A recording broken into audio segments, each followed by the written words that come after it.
My father came from Japan in 1905. He was 15 when he immigrated from Japan. He worked until he was able to actually build a store. Let me tell you a story in the form of a dream. I don't know why I have to tell it, but I know what it means. Close your eyes, just picture the scene as I paint it for you. It was World War II when this man named Kenji woke up. Ken was not a soldier.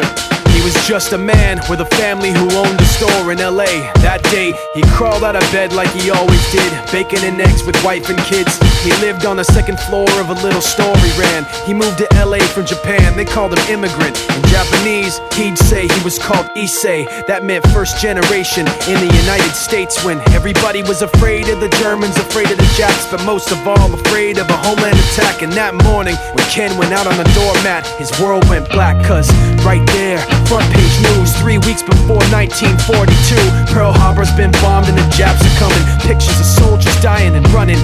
Ken knew what it would lead to, just like he guessed. The president said the evil Japanese in our home country would be locked away. They gave Ken a couple of days to get his whole life packed in 2 bags. Just 2 bags, couldn't even pack his clothes. Some folks didn't even have a suitcase to pack anything in, so 2 trash bags is all they gave them. And when the kids asked, Mom, where are we going? Nobody even knew what to say to them. Ken didn't want to lie, he said the US is looking for spies, so we have to live in a place called Manzanar, where a lot of Japanese people are. Stop it, don't look at the gunmen.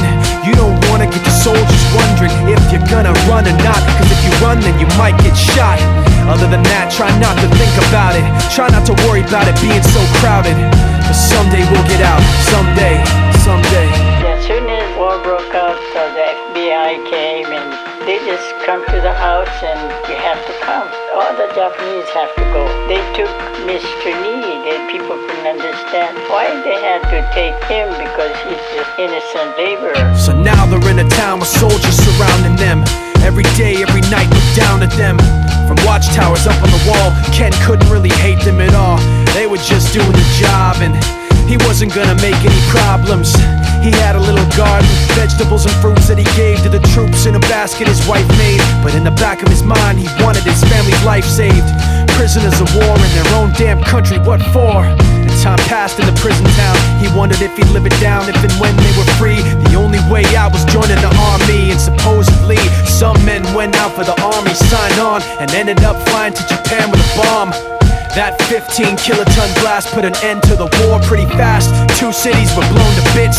The end of the war came quick, and Ken got out. Big hopes of a normal life with his kids and his wife, but then they got back to their home, and what they saw made him feel so alone. These people had trashed every room, smashed in the windows and bashed in the doors, written on the walls and the floor, Japs not welcome anymore. And Kenji dropped both of his bags at his sides and just stood outside. He looked at his wife without words to say. She looked back at him, wiping tears away, and said, someday we'll be okay, someday. Now the names have been changed, but the story's true. My family was locked up back in 42. My family was there where it was dark and damp, and they called it an internment camp. When we first got back from camp, it was pretty bad. I remember my husband said, oh, we're gonna stay till last. Then my husband died before they closed the camp.